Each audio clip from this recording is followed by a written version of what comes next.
So Apex have just released the information for the brand new Space Hunt event, and this is going to be a huge mid-season update with some new cosmetics that are pretty awesome, but also the patch notes show a lot of amazing changes that I did not expect, so let's get straight into it. So before we get into the new cosmetics and the brand new Universal Heirloom, I want to talk about the patch notes and all of the gameplay changes and the legend buffs and nerfs and weapon changes that are coming in the mid-season patch notes, starting with Valkyrie. So Valkyrie is getting a huge buff. She is becoming a recon legend, so of course that means she gets access to the survey beacons and she can also get threat vision while ADSing, but it doesn't stop there because she also gets more buffs. Her full tank perk now includes a 50% reduction in refuel delay to 4 seconds, so when you have this perk her jetpack will refresh quicker. They also gave her the ability to gain threat vision while jetpacking, which stays on until your feet hit the ground or a zipline. So now if you're playing Valkyrie, of course she's a recon legend so you can ADS for threat vision, but also she has a special case where she can fly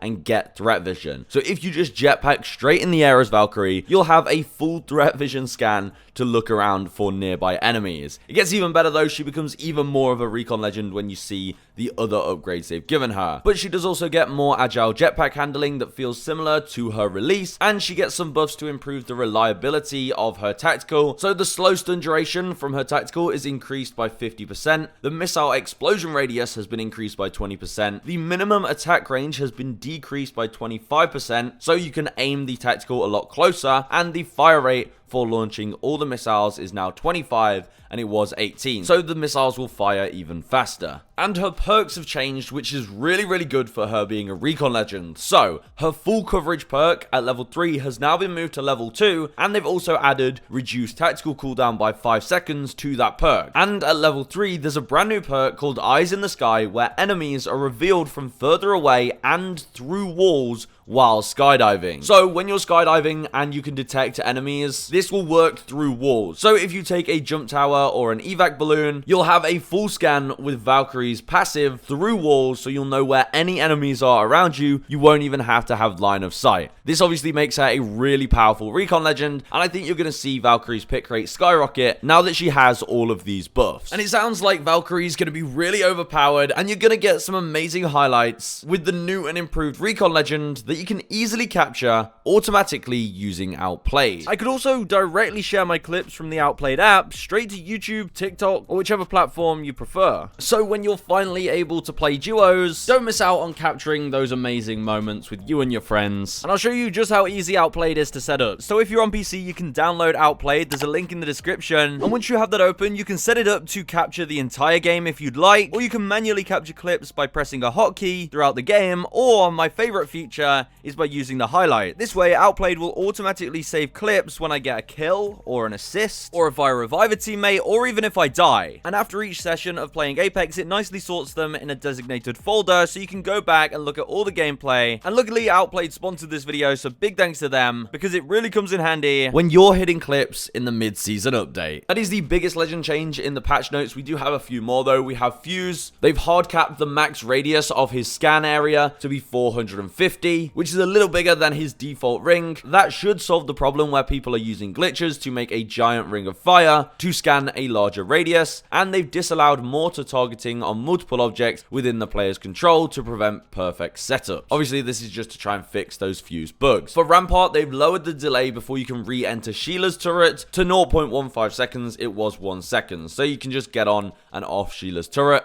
much quicker. Revenant's Forged Shadows, his ultimate has been nerfed. They've reduced the shield's health to 50 and it was 75, and the activation time has been doubled, so the animation to pop the ult is going to take 2 times longer. A pretty sad buff for Revenant, but maybe he needed it. For the weapons, the turbocharger has been removed from the loot pool, as it has been removed as a hop-up for the Havoc. I don't think that will change much, but there it is. The R99, which is in the care package, has also had its damage fall off at 11 plus meters increased to 11, and they've improved the recoil. Okay, so they've done a nerf and a buff, which should be good. I think the recoil on the R99 is a little bit stupid, so hopefully this is more bearable. Also, they've done a change to ammo. Now when ammo spawns next to weapons, it will spawn as one single brick rather than 2 or 3, but it will hold twice the amount of ammo. They've also reduced the spawn rate of the gun shield generator, which is the hop up for LMGs, and they've changed the rarity of alt accelerants to purple instead of blue so that they spawn less, but they've also increased the movement speed while using them so you don't get slowed down by using an alt accelerant. Now, just before we get into all of the event cosmetics and what that has to hold, there are some more gameplay changes. The loot bin reset that happens after the second round has been tweaked so that it is a little bit more fair. They've added an announcer voice line when the loot bins are reset so everybody knows. They've also reduced the spawn rate for some high value loot like backpacks and gold attachments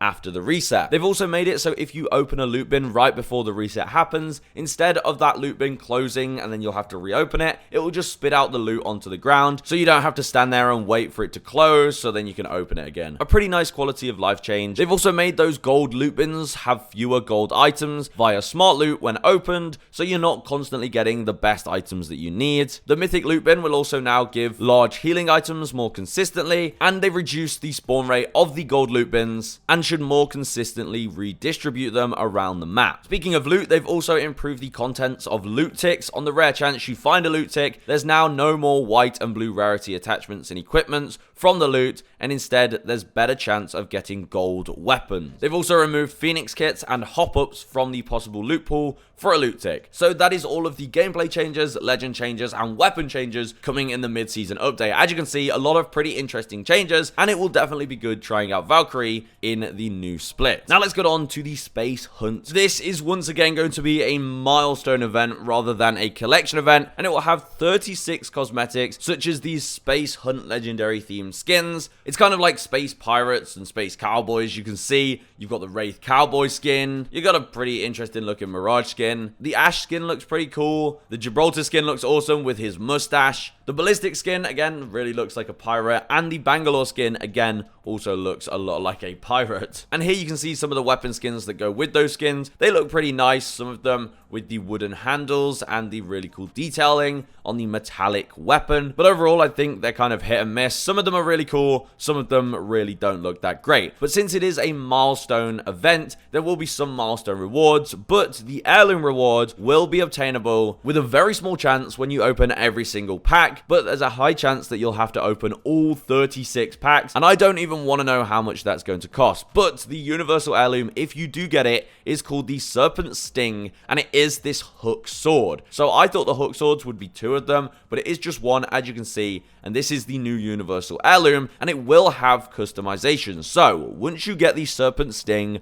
there will be options to purchase additional customizations usable by any legends, such as the new Crimson Ripper holographic kill counter. At the start of the trailer, in one of the inspect animations, you did see a bit of a holographic screen pop up where it showed wanted legends, but I don't think that's the holographic kill counter. It says here, as you kill enemies during a match, red holographic triangles will fill on the Serpent Sting, maxing out at 5 kills and resetting each match. For those who reach the coveted title of Kill Leader, you'll see a unique crown holographic at the top for as long as you retain the title. So as you get kills, you will actually see more of the heirloom react. It's a shame that that doesn't come as standard and you have to spend exotic shards by the sound of it on that customization. I don't know all of the other customizations. I assume this will also act as the Cobalt Guitar did. Maybe in the next season, you'll get the customizations for this. So if you get it from the event, then you'll have a head start, but it may also appear in the shop for 150 heirloom shards, and then you can use exotic shards to upgrade it, just like with the Cobalt Guitar. That's my guess. So probably don't spend all of your Apex coins trying to get this, because it's probably going to come to the heirloom store. Here you can see the reward shop, pretty standard as per usual. I think it looks like you're going to be able to get 2 event packs, so hopefully you can all get the heirloom out of the 2 event packs, but we'll have to see. The odds are not in your favor. And there's also going to be a brand new LTM. We have the Knockout LTM, which we did hear them describe already. It's going to have 20 squads of 3, where you're dropped into a battle royale map, and you have to capture zones around the map and hold them or deal damage and collect Evo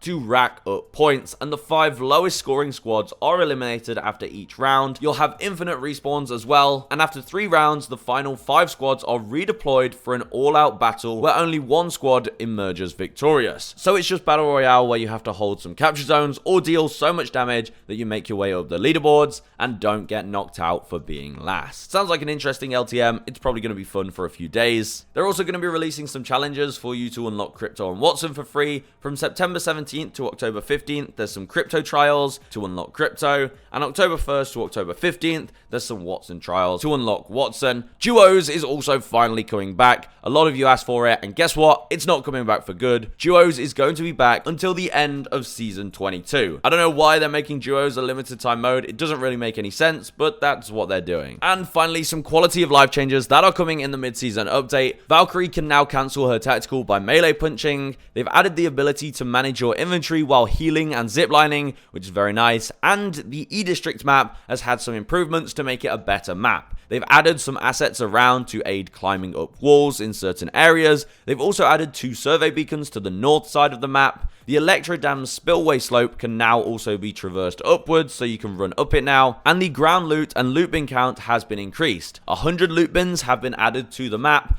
and those buses now have loot inside of them, and there's various buildings that have had their ground loot slightly increased, so you'll hopefully find more loot and more loot bins in places on this map, because it's quite spread out, and that was kind of annoying. They've also reduced the amount of possible high-tier loot spawning at the Lotus. They've relocated Blossom Drive's crafter to the west side, and resolved a number of additional bugs and rat spots. There you go, ladies and gentlemen. That is the mid-season patch with the brand new Space Hunt event, and I think those patch notes are pretty good, and there's a lot of great changes for us to try out. And let me know if you're a Valkyrie main in the comments.